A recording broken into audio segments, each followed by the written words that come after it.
கடலூர் மாவட்டம் திட்டக்குடி அருகே சட்டமன்ற உறுப்பினர் நிதியிலிருந்து கட்டப்பட்ட விழா மேடை, நியாய விலைக் கடை மற்றும் நூலக கட்டிடங்களை அமைச்சர் சி.வே. கணேசன் திறந்து வைத்தார்.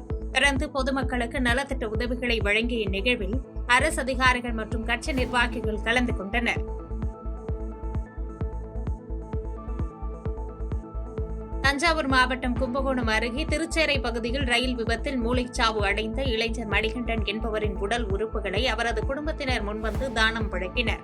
இதன் மூலம் 5 பேர் பயன்பெற்ற நிலையில் மணிகண்டனின் உடலுக்கு தஞ்சை மருத்துவக் கல்லூரி மருத்துவமனை சார்பில் அரசு மரியாதை செலுத்தப்பட்டது. செங்கல்பட்டு மாவட்டம் மதுராந்தகம் அருகே இருசக்கர வாகனம் மீது லாரி மோதிய விபத்தில் கவிதாசன் என்ற இளைஞர் உடல் நசுங்கி உயிரிழந்தார். அவருடன் வந்த மற்றொருவர் காயத்துடன் உயிர் தப்பிய நிலையில் விபத்தை ஏற்படுத்திவிட்டு தப்பி ஓடிய லாரி ஓட்டுநரை போலீசார் தீவிரமாக தேடி வருகின்றனர். காஞ்சிபுரம் மாவட்டம் உத்தரமேரூர் சட்டமன்ற தொகுதிக்குட்பட்ட 20க்கும் மேற்பட்ட கிராமங்களைச் சேர்ந்த 97 ஏழை எளிய மக்களுக்கு சுமார் 1 கோடி ரூபாய் மதிப்பிலான இலவச வீட்டுமனை பட்டாக்கள் வழங்கப்பட்டன. இதனை சட்டமன்ற உறுப்பினர் சுந்தர் மற்றும் MP செல்வம் ஆகியோர் பொதுமக்களிடம் நேரில் வழங்கி சிறப்பித்தனர். காஞ்சிபுரம் மாவட்டம் உத்தரமேரூர் ஒன்றியத்தில் சட்டமன்ற உறுப்பினர் தொகுதி மேம்பாட்டு நிதியின் கீழ் கட்டப்பட்ட அங்கன்வாடி, நூலகம் மற்றும் பள்ளி கட்டிடங்களை சட்டமன்ற உறுப்பினர் சுந்தர் திறந்து வைத்தார். சுமார் 2 கோடி ரூபாய் மதிப்பீட்டில் முடிக்கப்பட்ட இந்த திட்டப் பணிகள் இன்று முதல் பொதுமக்கள் பயன்பாட்டிற்கு அர்ப்பணிக்கப்பட்டன. போக்குவரத்து நெரிசலை குறைக்கும் வகையில் கைகாட்டிலிருந்து அரியலூர் வரையிலான 2 வழி சாலையை 4 வழி சாலையாக மாற்றும் பணியை அமைச்சர் சிவசங்கர் தொடங்கி வைத்தார். ரூபாய் 4,500 லட்சம் மதிப்பீட்டில் நடைபெறவுள்ள இந்த பணி பொதுமக்கள் மற்றும் வாகன ஓட்டிகளின் நீண்ட நாள் கோரிக்கை நிறைவேற்றும் வகையில் தொடங்கியுள்ளது. நெல்லை மாவட்டம் நாங்குநேரி அருகே நடைபெற்ற இரட்டை கொலை சம்பவம் பொதுமக்கள் மத்தியில் அச்சத்தை ஏற்படுத்தியுள்ளதாக புதிய மக்கள் தமிழ் தேசம் கட்சியின் தலைவர் MS மகாராஜன் தெரிவித்துள்ளார். குற்றவாளிகளை உடனடியாக கைது செய்து பாதிக்கப்பட்ட குடும்பங்களுக்கு தமிழக அரசு உரிய நிவாரணம் வழங்க வேண்டும் என்றும் கோரிக்கை வைத்துள்ளார். நெல்லையில் ஜாதிய வன்முறை தொடர் கொலைகள் நடப்பதை தடுக்கும் வண்ணம் மாவட்ட நிர்வாகமோ அல்லது மாண்புமிகு முதல்வர் தலைமையிலான தமிழக அரசோ இதுவரை எந்த நடவடிக்கையும் மேற்கொள்ளவில்லை என்பது எங்களுடைய கடுமையான குற்றச்சாட்டு. தொடர்ந்து இதுபோன்று சம்பவங்கள் நடைபெற்றுக் கொண்டிருக்கிறது. இதை தடுக்கிறதுக்கு என்ன வழி அப்படிங்கிறத இதுவரையும் ஒரு கமிட்டி அமைச்சோ இல்ல ஒரு குழு அமைச்சோ இந்த அரசும் நடத்தவில்லை, மாவட்ட நிர்வாகமும் நடத்தவில்லை. எங்களுடைய புதிய மக்கள் தமிழ் தேசம் கட்சியின் கோரிக்கையாக அனைத்து சமுதாய தலைவர்களையும் ஜாதிய தலைவர்களையும் அழைத்து சமுதாய நல்லிணக்க கூட்டம் மாதத்திற்கு ஒரு முறை நடத்த வேண்டும். அதில் அந்தந்த குறிப்பிட்ட சமுதாயத்திற்கு என்ன தேவைகளோ அல்லது பாதிக்கப்பட்ட மக்களின் சார்பில் கோரிக்கையாகவோ நேரடியாக கலெக்டரிடம் ஒன்று விவாதித்து ஆலோசனை செய்து பெறக்கூடிய வகையில் சமுதாய நல்லிணக்க கூட்டம் மாவட்ட ஆட்சியர் தலைமையிலும் காவல்துறை அதிகாரிகள் கலந்து கொண்டு அதில்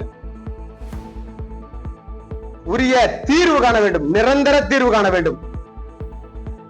கடலூர் மாவட்டம் பெருமாள் ஏரியின் வரத்து மற்றும் வடிதல் வாய்க்கால்களில் புதிய மதகுகள் கட்டும் பணியை அமைச்சர் MRK பன்னீர்செல்வம் பூமி பூஜை செய்து தொடங்கி வைத்தார். 5000 ஏக்கர் விவசாய நிலங்கள் பாசன வசதி பெறும் வகையில் கனிம வள அறக்கட்டளை நிதியிலிருந்து இந்த பணிகள் மேற்கொள்ளப்படுகின்றன. தென்காசியில் நடைபெற்ற அரசு விழாவில் தனியாக வசிக்கும் மூதாட்டி ஒருவர் உதவித்தொகை கோரி திடீரென துணை முதலமைச்சர் உதயநிதி ஸ்டாலின் காலில் விழுந்து கண்ணீர் மல்க கோரிக்கை வைத்தது பரபரப்பை ஏற்படுத்தியது.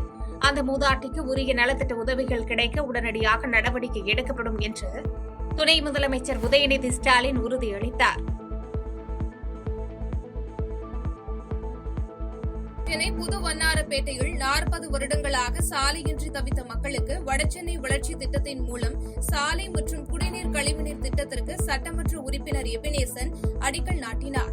மேலும் சாலையில் உள்ள தனிநபரின் ஆக்கிரமிப்புகளை அகற்றி அப்பகுதியில் வசிக்கும் பொதுமக்களுக்கு இடையூறு வராமல் நடவடிக்கை எடுக்க வேண்டும் என பொதுமக்கள் அவரிடம் கோரிக்கை விடுத்தனர்.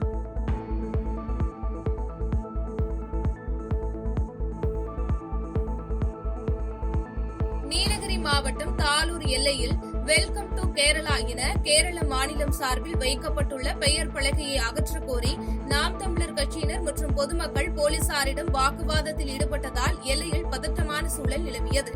இது தொடர்பாக தமிழகம் மற்றும் கேரளா இரு மாநில அதிகாரிகளும் பேச்சுவார்த்தையில் ஈடுபட்டு வருவதாக கூறப்படுகிறது.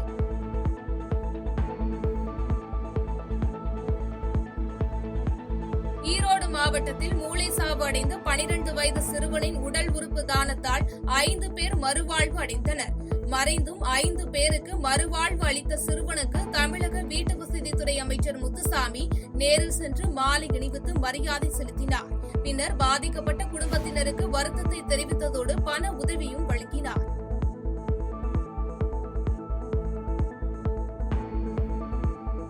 கரூர் மாவட்டம் மேலப்பாளையம் கிராமம் அருகே அமைந்துள்ள ஞான தண்டாயுதபாணி சுவாமி கோவிலில் கும்பாபிஷேக விழா வெகு விமரிசையாக நடைபெற்றது.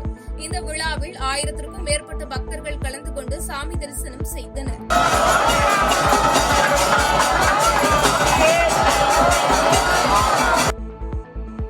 நாமக்கல் மாவட்டத்தில் பிறவி குறைபாடு உடைய காது கேளாத 2 குழந்தைகள் காக்லியர் இம்ப்ளான்ட் என்ற அறுவை சிகிச்சை மூலம் காது கேட்கும் திறனை பெற்றுள்ளனர்.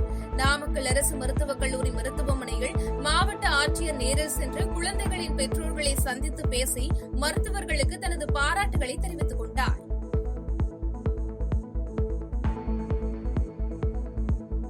செய்திகளை உடனுக்குடன் தெரிந்து கொள்ள கீழ்கண்ட கேபிள் மற்றும் டிடிஎச் நெட்வொர்க்குகளில் எம்நாடு செய்தி தொலைக்காட்சியை காணுங்கள். பாதகம் செய்பவரை கண்டால் நாம் பயம் கொள்ளலாகாது பாப்பா. மோதி மிதித்துவிடு பாப்பா, அவர் முகத்தில் உமிழ்ந்துவிடு பாப்பா. அண்மை செய்திகளை உடனுக்குடன் தெரிந்து கொள்ள இணைந்திருங்கள் எம்நாடு தொலைக்காட்சியுடன்.